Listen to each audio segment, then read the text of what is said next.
But essentially that control is in place that says, nope, you said you were going to pay $1 for this product and the invoice came in at $1.50 and we're not going to pay that invoice because we agree to only pay $1. And so having a system in place that, number one, stops that, which is your ERP system, but then having a system that sits on top of that and interfaces with your ERP system that says, no, hey, this is out of line and you need to go back to that supplier and you need to ask them for a credit memo. They owe you money. They should not have billed it, at $1.50. Without supplies, there's no surgery. Without products, there's no patient care. Welcome to Power Supply, the healthcare supply chain podcast focused on helping you navigate the intricacies of logistics, purchasing, contracting, and supplier relationships. Each episode, we speak with healthcare executives, supply chain leaders, and innovative entrepreneurs from across the country as they share their stories, experience, and expertise on the industry we love. From the loading dock to strategic sourcing, from buyers to the C-suite, and across the enterprise, we tackle the real-life issues impacting the healthcare supply chain. Whether you're tuning in for conversation or inspiration, we're glad you're here. You're just in time to hear it from the source and stock up on insight. So sit back and plug into Power Supply. On this episode of Power Supply, we speak with Misty Lynn Garrison, Director of Procurement Operations at UVA Health. We're going to be talking about invoice match exceptions. And Hayes, we've had a conversation in the past about invoice match exceptions, but the number of lines and the number of credit memos, it can be daunting and it can really pile up on an organization. And, one of the worst things is being put on credit hold. So Misty's going to tell us how she conquered that today. And you better be here to listen to it, because otherwise you're not going to learn. So she does a great job of displaying and describing all of it. So come along and learn. All right, everybody. She's got a background in finance. There's a little teaser. Stay with us. We'll be right back after a short break. Bam! I'm Hayes Walder. This is Gary Skinner. And I'm Justin Poulin. From the studios of Healthcare HQ, you're listening to Power Supply.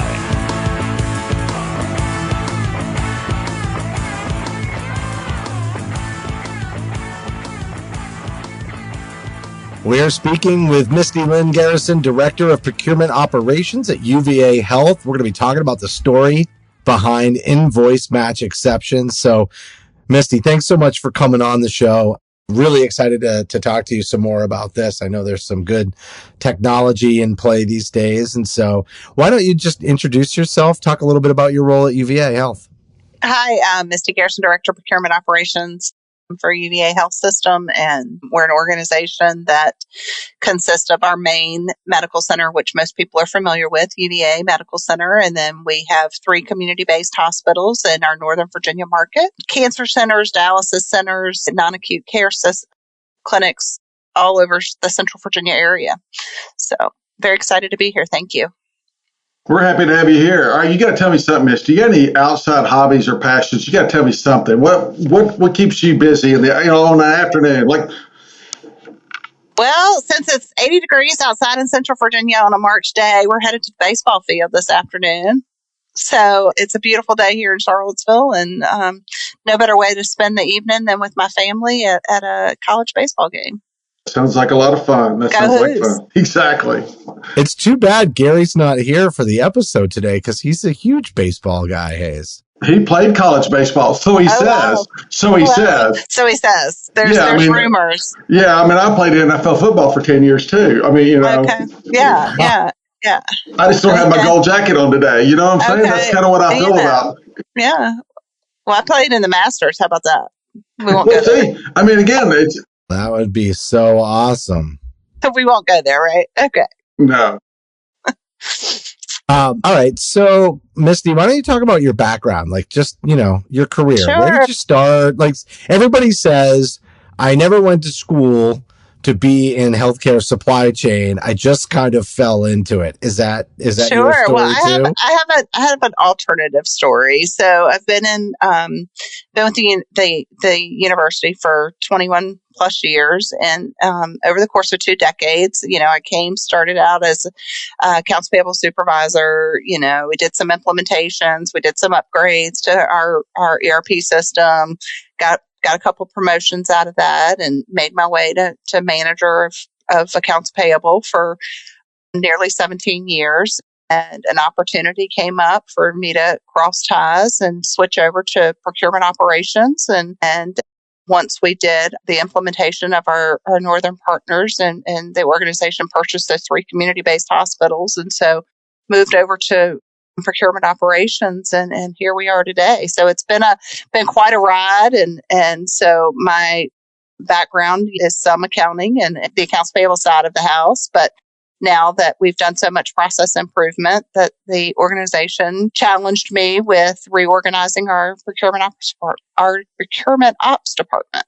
That's fantastic. All right, let me jump in here. Let me ask you a quick question just on size and scope. What does that department look like? And maybe what did it look like when you started and where you are now? And how has that changed over the last several years? So, the department has grown. We've added FTEs to support those community-based hospitals. And we've changed our kind of scope of work, which is a bit out of the ordinary for most procurement operations. We have defined teams within our group, so we're not necessarily processing orders for service line work. We're doing more of a first in, first out group. We have a group of individuals doing first in, first out, getting purchase orders out, communicating with our suppliers on our orders, getting all those done. Then we have our back office team members or buyers that are doing all the other stuff. So following up on open orders and managing our Salesforce customer service relationship mailbox, and where's my stuff? I need help. I can't find. Who do I order this from? What's going on here? Systems broke kind of questions. And then we further develop that with our partnership with our accounts payable team and how we support the accounts payable team with some issues that they have with invoices and such. And then we have an exception management team as well. Oh, a whole team. Yep. But how many people are on that team? Well, out of curiosity. So right now we have 4 people, which has driven our numbers down drastically since our implementation.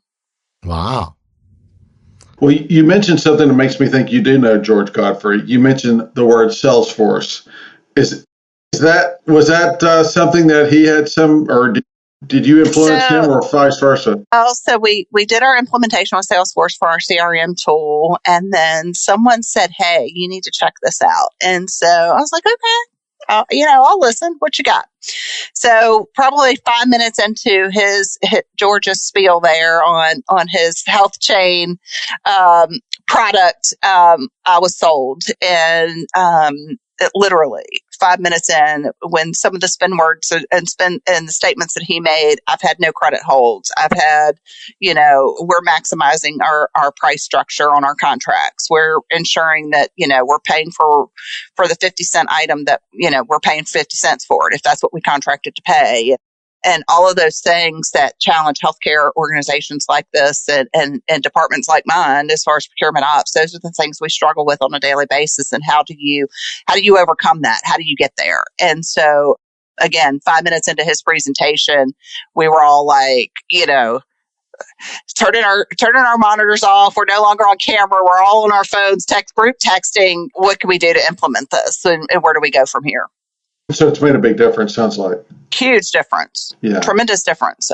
We've taken those individuals that are working on that platform into more of an analytical role than just chasing exceptions. And so they're able to, truly analyze the problems, and the system allows for the back and forth communications with the suppliers to be somewhat automated through some AI and some things that they've done with the system. And it allows my team members to truly look at rather than just chase where proof of deliveries are or the back and forth with the suppliers on pricing. Yeah. Well, it's that platform, a platform like that, makes a lot of sense for all businesses. But healthcare, I think, has lost that, or many people don't have that.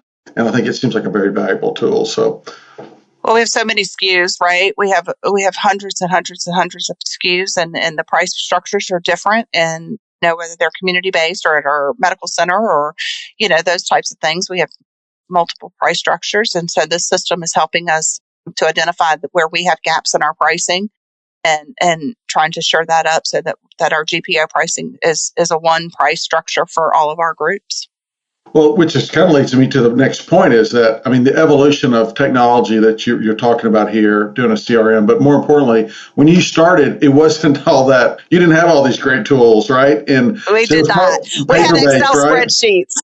Yeah, it was all paper-based. So take us through that evolution, and I mean, how tough was it, and then how clean is it now, and where are the steps you need to improve? When we started our journey, we were in a bad way. We had we were at 15,000 exception rows when I had the first initial conversation with George. And so, number one, we did do a significant job at providing resources and putting resources on that to reduce that number as we went through the journey of a go live. We, of course, wanted to be in the best shape we could be in before implementing the health chain solution, so that we don't start out with trash in the system. So we did do a significant amount of cleanup before we went live. When we did go live, we had 7,000, and our lowest number 2 weeks ago or so, was 2,400. And is that kind of a sweet spot, 2,400? Because I don't really know what that would look like. I mean, so yeah, 2,400 to 3,000. We have some shifts, some swings, and a lot of that has to do with freight and shipping times. And when we have bad weather or there's a snowstorm, or it can swing those numbers a little bit because the trucks are sitting, rather than making their deliveries the way they're supposed to, and that just doesn't help healthcare, right? Because we're just in time inventory, right? All of us, we don't have a stockpile of, 3 months of stuff sitting on a shelf somewhere. So most of the goods that we need it tomorrow, and we've got to get it in here. And so, that pendulum does swing based on some circumstances that come into play. And to your point, in the last month, obviously it depends on when this runs, but we've had a lot of snow, big snow up in your area. I'm sure that impacted travel schedules and stuff. I didn't leave my house for 6 days. Wow. If Gary was here, I would say Gary had left his basement in 6 days. His mom's basement. His mom's basement. This isn't even that nice. He's not here to defend himself. What a great way to kick off a season. Does he play band? Is he in the band? He probably drives a van, yes, with blacked out windows. And it's got like an airbrush, mural on the side. Okay. So you'll have to meet Gary someday. Okay. So I want to kind of go back to your experience in finance, because not necessarily, like, we've had some episodes about connecting supply chain to finance and understanding, like, things are very different in terms of timing, right? Like, we could say, oh, we booked this much in savings, and finance will say, no, you didn't, because we haven't realized any of it yet. So from finance's perspective, that hasn't actually happened, but it should happen. And then sometimes it doesn't happen. And I bet invoice match exceptions is one reason why, is all of a sudden you're paying more for a product than you should be. And if you don't have a good process for getting a handle on that, you might not realize the savings, among other reasons. But your finance perspective, was there something about implementing a technology and leading this team that you were able to connect dots between supply chain and finance that was like, needed somebody with your background to do that?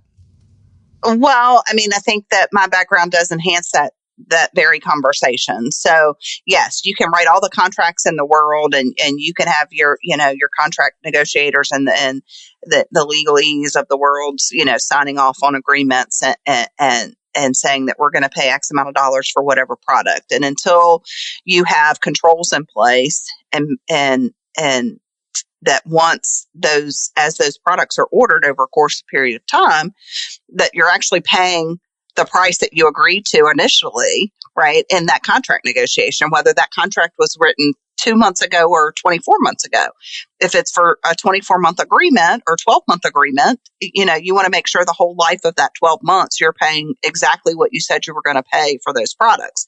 And so that's where your control comes into place with your ERP system and three-way match. We could talk about that for days, but essentially that control is in place that says, nope, you said you were going to pay $1 for this product and the invoice came in at $1.50 and we're not going to pay that invoice because we agree to only pay $1.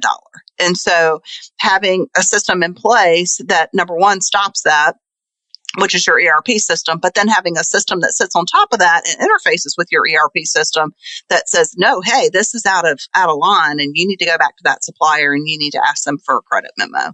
They owe you money. They should not have billed it, at $1.50.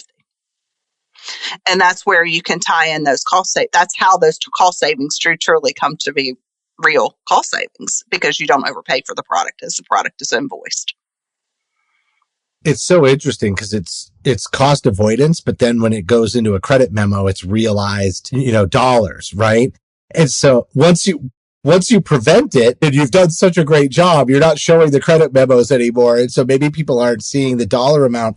I'd be super interested in how do you re-emphasize the value of the process once you've realized it? Once you get to the place that George described, and you've kind of conquered all of that, how do you say you have to keep that historical knowledge and keep re-emphasizing it? This is why we paid for this. This is what it was like before. You still have a disconnect sometimes between what you have loaded in your data versus what the suppliers have loaded in their data. And so you still need to have that constant check and balance going to make sure that you and the supplier are staying in lockstep and that the price that they're invoicing us is actually correct. And as time goes on, prices change. And so you want to make sure that your data reflects the current pricing structure and that the supplier stays in current pricing structure. It's not just the price goes in the system and it stays that price for the next 10 years. Gas prices are fluctuating every day, right? So, that can happen in our environment. And so you have to make sure that your systems are in lockstep. And when they're not in sync and when there are problems, you have a solution to solve those problems. Yeah. So it's a lot less about the day-to-day activities to maintain it and a lot more about staying on the analytics and the high level 100%, strategy behind 100%. it. I think that's the aha for me is 100%. That's the part of the job that I think drives people crazy, right? It's the repetitive stuff. And that it's I'm not making an impact. I'm just pushing the numbers through. Right. You're just clicking buttons. When you're just clicking buttons, it's no fun. Yeah. Yeah. It's really digging into the data and doing process analysis and data analysis and how can you improve those processes constantly? Because I think so many times people they sometimes look at technology and they think to themselves, we're going to lose jobs. And it's I don't think the jobs are going away. No. And this is another one of those examples. It's just, it allows us to operate at a higher level with the people that we have. And it's a more rewarding job, I would imagine, for the people. Have you gotten feedback from the people on your team? Do they feel their jobs are more fulfilling? The greatest thing is to see the numbers, right? They go in, they log in, they have a dashboard. They can see the numbers. They know what their impact is on the organization on a daily basis. And, they're high-fiving each other. And when they see the numbers slip a little bit, they come together as a team and go, okay, what do we need to do? We've slipped, 400 or 500. And how do we get back to where we were? And how do we achieve, how can we beat our goal yesterday? How can we continue, how can we beat our goals from yesterday? How can we, where we weren't, we were in a period of time where we were, in that 60 to 90 day mark trying to resolve problems with suppliers. And so now we're in a 1 to 5 day mark. And so, they're staying on top of it within that 1 to 5 day period of time and having the real time conversations with suppliers rather than going backwards and trying to work backwards. So I think it's more real time. We're having the conversation with the supplier. Hey, you overshipped us yesterday. You invoiced, we only ordered 2, but we got an invoice for 4. Why did you send 4 in here? And those types of things. So you're catching the supplier on a little bad behavior on their part, right? So, but doing it in real time as opposed to doing this cleanup method. Which is just incredible. Yeah, it sounds complicated, honestly, to me, because I've never done your job, right? So here's the question as it relates to companies. Don't say anything negative about a company, but generally speaking, what percentage of the companies you work with really good to work with on the back end, and they have good systems in place as compared that just don't. And it probably depends on the amount of volume they send you. I'm sure that has something to do with it too. 100%. So, give us kind of frame that up. Well, so it depends, because we do work with and spend a significant amount of dollars with our small, SWAM vendors. And so, some of our smaller organizations don't have the capacity or the technology needs to maintain systems such as these. But then we have our big guys, right? All of our big, your big pharmas and all of those that we do business with that have all the bells and whistles, and they can be just as problematic. So, right? They can be. So to say that, and everybody has a bad day, right? Everybody has, you get into that, we had an employee on leave, and that's why, your pricing structure slipped because somebody was on medical leave. They're back now. Your pricing structure's been corrected. Sorry, it took us 2 months to get to it. So, we fight that on a daily basis as well. Every company has the same, constraints as everybody else. And so just dealing with that and being able to recognize that more real time than just being completely in the dark has helped us significantly. Yeah, that makes sense. But it's just so complicated. To your point, they ship 6, supposed to ship 3. You get invoiced, and that's a lot of stuff to deal with. And you're talking about thousands of companies. You're talking about thousands of lines, right? Yeah. You're talking about thousands of purchase orders. And so having the two-way communication right back to that supplier and say, oh no, we didn't, do we need to return these? Does the department get them? Do they want to keep them? Do we need to increase the expense? Do we, what are we going to do with this? But having that in a system as opposed to someone's personal outlook has made such an incredible change, because if I have someone on medical leave tomorrow, the next person can pick the work right back up. We don't miss a beat. We don't start over with the same problem with a new person picking it up 3 months later. What's the issue here?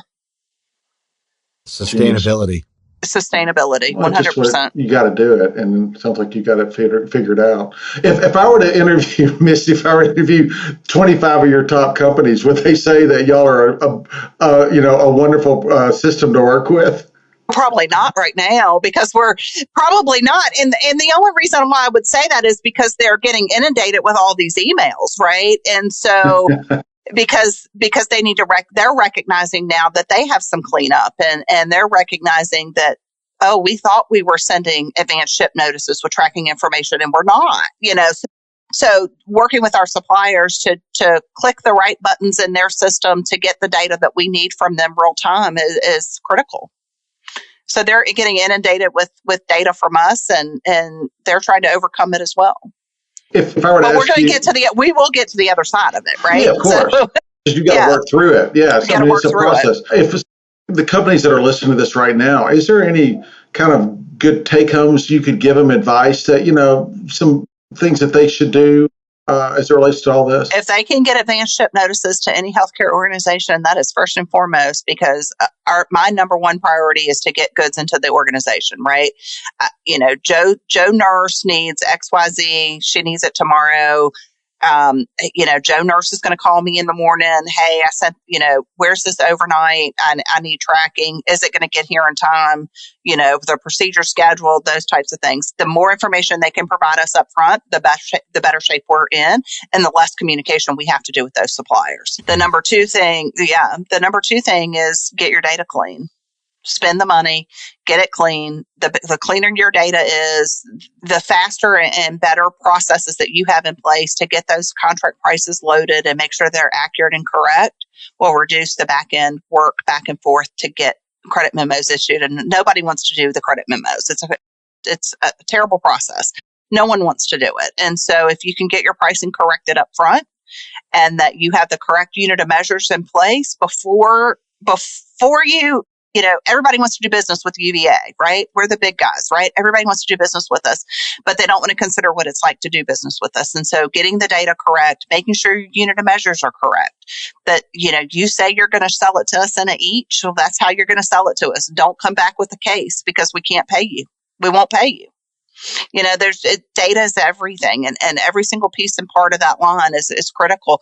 So making sure the data that is as clean as possible just helps everybody's lives. That's good Saves advice. a lot of money. Yeah, Saves a on lot the of front money on end. the backside. Yeah, but if you, to your point, like when you're on board a company, they do all that in the right. I mean, and they theoretically should, because it helps them on all their clients, right? Not just you. 100%. 100%. Doesn't sound like they all do it. No. No. getting that contract and getting the correct pricing tier loaded is critical. How many people were outside of your department also involved within the organization? Well, the best I'm imagining lots of people. Yeah. So the best part about this system is it's an integrated system. So you can have as many licenses as you want to pay for. And so we have, we're integrated with our accounts payable team. We're integrated with our contracting team. And so everybody has access to the system. So if I need to punt something to a contract person, I just utilize the system to punt it to that person. It puts it in their work queue. They go in, they see what the question is, they respond back, they get it right back to the other person. We punt things over to accounts payable. Hey, this isn't quite right. Please adjust this. So being an integrated system, has developed more of a network of individuals who are working better as a team. Makes total sense. Yeah. Did you have to having all the data in front of you, that data in front of you at one time. Did you have to recruit buy-in from others from the integrated systems, or was it really just did it almost make it easy because you didn't have to involve other people because it's integrated and you got the data you needed without them having to do manual effort? Or well, it hasn't come easy, and getting buy-in from everybody, takes some time, and there's bumps and bruises along the way. But then once everybody has that aha moment and they go, "Oh, this has really saved me some time," and I don't have to find that email in Outlook from 3 months ago to determine that this supplier is, we signed a new deal and this contract's been extended, whatever the case may be. It's all right there within that system. So it's been a huge time saver. It's just increased productivity amongst procurement ops, the buyers, and the contract folks and the accounts payable team. It's just increased productivity tenfold. Do y'all use tools like Slack or Teams internally? Teams. And so is there a lot of that going on all throughout the day as well? Well, there is. And so if someone has a question about a particular case, they reach out and say, hey, can we talk about this? Can we jump on a call? And it's all done in real time. That's the beauty of it. It's all done in real time because of that technology. And just roughly, are most of your employees on site now, or are they remote? Or hybrid. So, yeah, we're hybrid. So we have, a couple days home, a couple days in the office. And because of the tools you're using, it doesn't really matter. It doesn't matter where they are. Yeah, that's a great thing. Yeah. It doesn't matter if they're in the same town. Yeah, right? I mean, literally they could be anywhere, right? Right. You could have multi-state departments easily using the functionality. Yeah. I love it. Yeah, great. Yeah, easily. So one of the things you told me as we were getting prepared for the podcast was that you like to learn the story behind every match exception, right? And you just overwhelmed Hayes with the number of lines and all the stories that are being told. So what do you mean by that? Well, it's peeling an onion. It's you've got to identify what the problems are. And so it's putting all those problems, the system itself puts all those problems in and it shakes it up and it sorts it out for you. And so you have a little bit of a starting point, to know where to go, but to find that story, right? To find out what's going on with a particular issue. And so, the system has already analyzed, your PO quantities, your invoice quantity, where there's a mismatch. It's already done some of that. I would say the preference to the book, the preference to the story, it's already done that part. And so then, you can really dig in to see what truly happened and what's truly going on with it. So where are you taking this next? Is this it for this project, or no do you way. kind of have some? Yeah, I had a feeling you might have some bigger picture. We struggle with the open orders. And so how do we streamline our open order process? How do we communicate with our suppliers? Why are we sending manual Outlook emails and why we have this big, beautiful system? And so let's use this big, beautiful system and let's figure out how to get our open orders in that system. Again, we're healthcare. So if we ordered something yesterday, we need it in 2 days. And so, if it's needed for a surgical procedure, whatever the case, if it's needed for NICU babies, it doesn't matter what the supply is that we need, we've got to have it. And so tracking those orders that haven't quite made it to our delivery docs yet is critical. So we're going to implement a system where we're going to put in our open order list, and it's going to communicate with our suppliers. And we're going to get the back order information back. We're going to get, ETAs. We're going to get tracking if it's in transit, those types of things. And then we'll see what's left over once we have that automation done of what we truly need to look at from an open order perspective of what communications we need to have with the suppliers as to what the issues are. It sounds easy. It's just, there's some technology wizards behind the scenes that are going to just wave the wand for me and give me everything we want. Yeah. I want to work at UVA Health. I want to work where you work. Well, it's a pipe dream. Yeah. Misty, this is a great conversation. I'm glad, you're having some success. And my biggest takeaway is how much happier your team is. And it's incredible. They're operating at a higher level, a much more rewarding level in the organization. They're seeing the impact of their work. I mean, we talk a lot about the mission. That's a shout out for Gary. But we talk a lot about the mission of healthcare, and it definitely is to serve patients. But, you get a lot of buy-in, but people want to feel rewarded. And we recorded a podcast at the very end of last season, just talking about building, the right kind of, team culture and having a really, taking that mentorship kind of approach to making sure that, people are really connected to each other on the team and the mission. And so it's important that people feel like they're doing something that's meaningful. And when you move them out of that day-to-day sort of tactical, mundane activity, and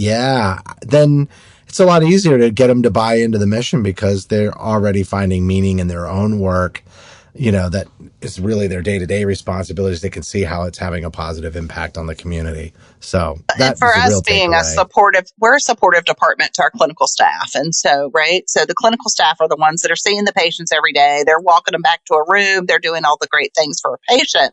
And we're the supportive team to that. And we're so once removed away from that clinical aspect and that clinical setting that we forget why we're here, right? It's just to push the button, do the thing, right? We forget why we're here and what the mission is of our department, what the mission is of our organization, and it is patient first. And so putting that back into perspective for our team is incredible. Love it. All right, Misty, thanks so much for coming on the show. Any final thoughts before we wrap? No, gentlemen, thank you for having me. I appreciate the opportunity. Thank you.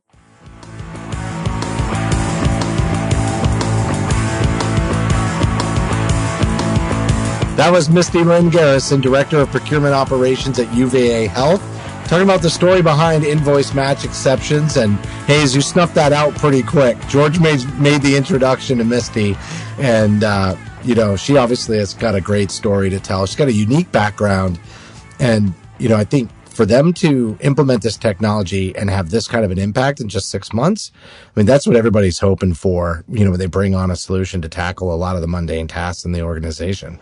Yeah, frankly, she kind of made it sound like a magic pill, you literally, but compared to what they're trying to do or what they have been doing, literally, like she said, you have a dozen people working out of their Outlook, emails, and then spreadsheets. This is a huge jump forward. And so it sounded like it really made a big difference, and she really conveyed it really well. Yeah. All right. Well, I definitely would like to hear from her again in the future when she starts moving into the second phase and, waving that magic wand and just making it magically happen. I want to see what the magic creates. So hopefully we'll have her back in a future season. And for all of you out there listening, this was a great episode. Great way to start the season. Thanks for joining us for this episode of Power Supply. Bam! Thank you for listening to this week's episode of Power Supply. As a reminder, you can help support us by subscribing on your favorite podcast app or by downloading the smartphone app on your iPhone or Android. Simply search for Power Supply in the App Store or Google Play.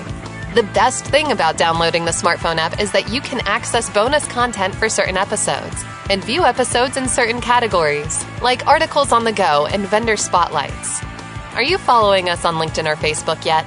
If you are and you love an episode or post, then let your social network know about it. Like, comment, or share our posts along with your thoughts and keep the conversation going. If you have any topics or guests that you would like to recommend for a future episode, just send us an email to info@powersupplymedia.net. We look forward to hearing from you.